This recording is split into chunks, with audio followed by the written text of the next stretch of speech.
여러분들하고 약속했던 대로 상속 관련해서 한 몇 개 정도 영상을 만들어 볼 생각입니다. 실제로 제가 말씀드릴 때는 한 3개 정도 영상을 만들 거라고 말씀을 드리긴 했는데 5분 기준으로 조금 잘라서 하다 보면 개수가 조금 늘어날 수 있을 것 같기도 하고요.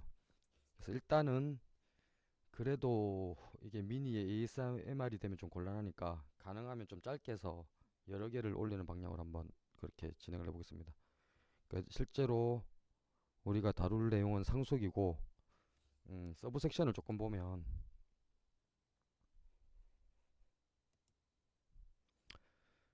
당연히 우리가 제일 처음에 다뤄야 될 거는 객체지장 개념 자체를 조금 이해를 해보는 겁니다. 상속이라는 거죠. 객체지장 개념에서 이 상속이 메이저 포인트 중에 한 개인데 요 개념을 일단 이해를 해보고요.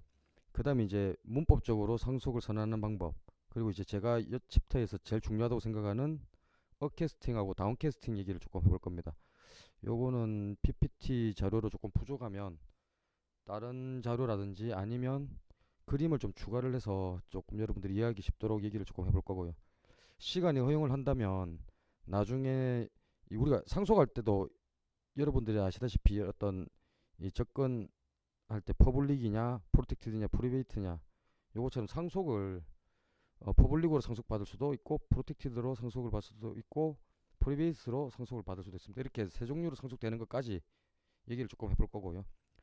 그 다음에 이제 이 서브섹션 8에 보면 7에 일단 다중상속이 나오고 요 문제점까지 연결이 되는데 이 다중상속의 기능이 굉장히 좋습니다. 좋기는. 이게 양날의 검이 돼요. 나중에는 보면은. 그래서 지금 보면은 뭐 다중상속 문제점 이해하고 여기 보면은 가상상속이라는 것도 있죠. 그죠? 요 개념까지도 가능하면 한번 영상을 만들어 보려고 하는데 일단 어떻게 될지는 모르겠네요. 그래서 일단 오늘 할 내용을 조금 진행을 해보면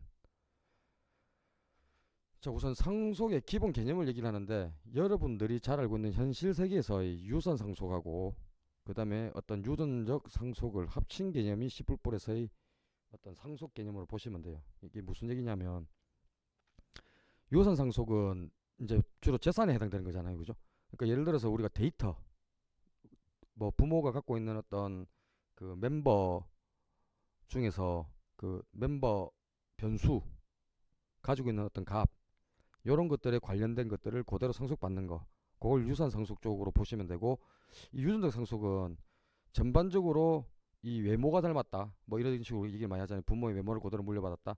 그러니까 실제로 부모의 어떤 능력을 그대로 물려받아서 그 유산 상속과 같은 어떤 기능적인 측면과 뭐 어떤 또는 이 변수와 같은 그런 어떤 측면 이런 어떤 데이터를 물려받는 거와 마찬가지로 전체적으로 또 어떻게 보면은 이 객체의 생김새 자체가 또 비슷해집니다.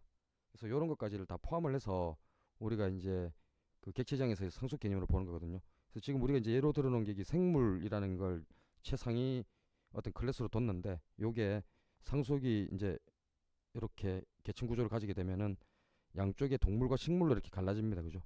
일단 식물 쪽은 잠깐 두고요. 동물 쪽으로 가보면 생물에서 파생될 수 있는 게 당연히 동물, 식물 뭐 이런 종류가 있을 수 있을 건데 이제 동물은 뭐 어떤 움직임 같은 걸 주로 가지는 게 핵심이 되겠죠, 그죠? 그래서 생물이라면 뭐 예를 들어 가지고 이게 뭐 목숨이 유한하다든지 먹어야 산다든지 잠을 잔다든지 뭐 이런 여러 가지 어떤 디폴트한 기능이 있을 겁니다. 그래서 이제 그런 기능을 핵심으로 해서 동물이면 이제 거기에 플러스 해갖고 뭐 움직인다든지 그죠? 움직임 같은 게 포함이 될 수도 있고요. 그 다음에 움직임이 아니라면은 또 뭐 어떤 게 있을 수 있을까요? 우리가 뭐 이건 사실 정의하기 나름이긴 한데 생물이 어떻게 디피니션을 하는가에 따라 갖고 동물에서 또 우리가 기능이라든지 변수를 정의하는 게 좀 달라질 거거든요. 그래서 이런 기능들을 계속 이제 동물 쪽에서 좀 더 초상적인 기능들을 넣고요. 그게 밑쪽으로 더 내려가서 다시 이제 어류하고 사람으로 나눴는데 요거 두 개는 사실은 동일한 위치에 있을 만한 클래스는 못 됩니다. 뭐 아시다시피 어류라고 하면 여기는 뭐 유형이나 좀 대응되는 덩어리가 나와야 돼요. 그렇죠? 사람은 너무 좀 작은 개념, 아주 더 구체적인 개념으로 바뀌어 버립니다. 뭐 일단 예시니까 잠깐 더 보면 동물 안에 여러 가지가 있겠죠, 그죠? 어류도 있을 거고, 뭐 파충류도 있을 거고, 포유류도 있을 거고. 그러니까 사람은 포유류 안에 들어가는 걸로 나와야 돼요, 원래는. 그래서 뭐 그 어류 같으면은 당연히 이제 물 속에서만 살 수 있고, 뭐 아가미 호흡을 하고, 그죠? 그다음에 또 뭐 알을 낳는다든지 사람은 알을 놓지 않지 않습니까, 그죠? 그럼 이제 포유류 마찬가지죠. 알을 놓지는 않죠, 일반적으로는. 그래서 이런 개념들로 계속 구체화를 시켜 나가는 겁니다. 밑쪽으로. 그래서 이런 것들을 우리가 기본적으로 상속의 개념 안에 포함을 시키는데 어, 우리가 일단 그래서 요런 개념을 이제 C++ 내부로 가지고 들어와 보면 자, C++에서 상속이란 클래스 사이에서 어떤 관계를 정의를 하는 겁니다. 당연한 얘기인데 인스턴스가 만들어진다면은 이런 하이라키를 만들 수가 없어요. 그러니까 상속이라는 개념 자체가 만들어지지 않는 거고요. 그래서 상속 관계는 클래스 상태에서 이미 정의를 하는 겁니다. 그 다음에 기본 클래스의 속성과 기능을 파생 클래스에 물려주는 거, 요게 이제 우리가 C++에서 실제 상속이라는 말을 쓰면 제일 흔하게 쓸 수 있는 단어가 되겠어요. 그래서 기본 클래스의 속성, 기능이라고 되어 있죠. 그죠? 요게 어떤 변수 같은 거에 해당된다고 보시면 되고, 기능이 펑션, 멤버 함수, 그 다음에 속성은 멤버 변수라고 생각을 하시면 뭐 가장 이상적으로 아마 이해가 하는 게 이해를 할 수 있을 겁니다. 그래서 이제 기본 클래스, 파생 클래스 이런 개념으로 말을 하는데 요 기본 클래스란 단어, 그 다음에 파생 클래스란 단어 봐주시고요. 당연히 기본 클래스에서 파생 클래스로 이렇게 상속이 되는 겁니다. 그래서 상속해주는 클래스를 우리가 기본 클래스, 그리고 또 다른 단어로 부모 클래스, 나중에 가보면 요거를 슈퍼 클래스라고도 불러요. 그 다음에 이건 당연히 자식 클래스도 되고 서브 클래스라는 말도 되고요. 여러 가지 단어를 쓸 수가 있습니다. 그러니까 개념상 요렇게 물려주는데 위쪽이 좀 상위 개념, 당연히 내려오면 내려올수록 하위 개념이 돼요. 그죠? 자, 그리고 기본 클래스에서 파생 클래스로 갈수록 개념이 구체화된다 했는데 이제 이 개념이 굉장히 중요한 문장이 됩니다. 이 문장이 왜 중요한가 하면 이 구체화된다는 느낌을 제대로 좀 아시게 되면 사실 여러분들이 이 상속이라는 건 자연스럽게 만들 수가 있습니다. 그러니까 상위 클래스일수록 굉장히 추상적이고요. 하위 클래스로 내려올수록 굉장히 구체화가 되거든요. 그래서 사실은 최상위 클래스는 어떤 의미에서는 하는 게 아무것도 없을 수도 있어요. 그냥 아주 기본적인 것들만 들어가고 그 뭐랄까 추상적이면서 큰 덩어리들이 들어가고요. 하위 클래스로 내려오면 될수록 그 기능들이 명확해지고 기능 자체가 굉장히 구체화가 되는 겁니다. 제가 저번에 수업 시간에 한 말이 있었는데 동물이라는 걸 만들고 얘가 만약에 소리를 낸다고 치면 이 소리 함수를 어떻게 만드실 건데요, 여러분들은? 여기서 뭘 만들 수가 없어요, 사실. 모든 동물이 내는 소리를 여기다 다 넣을 수가 없지 않습니까? 그죠? 이 동물이 구체화가 돼서 예를 들어서 우리가 뭐 원숭이 그 중에서도 뭐 특정 원숭이가 됐을 때 이때 소리 함수가 뭐 예를 들어서 원숭이는 뭐 어떤 소리를 낸다 이런 시아웃 함수를 만들 수가 있다고요. 그죠? 그러니까 여기서는 추상적이고 아무것도 없는 빈 껍데기만 있다가 위쪽으로 내려오면 그게 구체화되면서 실제로 어떤 식으로 소리를 낸다가 나오는 거거든요. 그럼 이게 또 만약에 동물 예를 또 한 개 더 들어보면 개라고 생각을 하면 개는 소리라는 개념보다는 짖는다는 게 어울리겠죠, 그죠?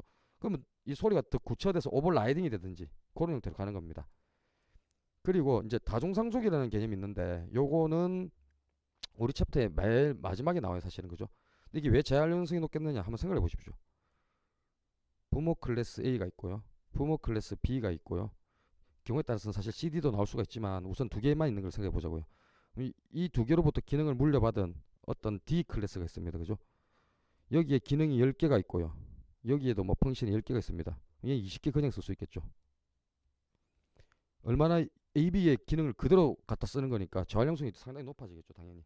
근데 이제 문제는 요렇게 상속을 하는 걸 다중상속이라거든요. 한 개만 가는 걸 싱글, 그러니까 일반적으로 그냥 상속이라고 부르고 여러 개에서 이렇게 오는 걸 다중상속이라고 부르는데 이 여러 개에서 오는 뭐 예를 들어 C가 또 10개를 물려줬다고 칩시다. 그럼 30개가 될 수도 있습니다, 이게. 이런 형태가 됐을 때 당연히 클래스 저활용성 높아지는데 또 다른 문제가 생기는 게 없을까? 여러분들 한번 생각을 해보시기 바랍니다. 일단 우리가 오늘은 처음 만들어 본 거니까 제가 요 정도로만 얘기를 하고요. 요거 이후로 얘기를 연결해서 계속 한번 해보도록 하겠습니다. 녹음이 제대로 되었는지 소리가 어떻는지도 한번 확인해 봐야 될 것 같고요. 자, 오늘은 요걸로 종료를 하도록 할게요.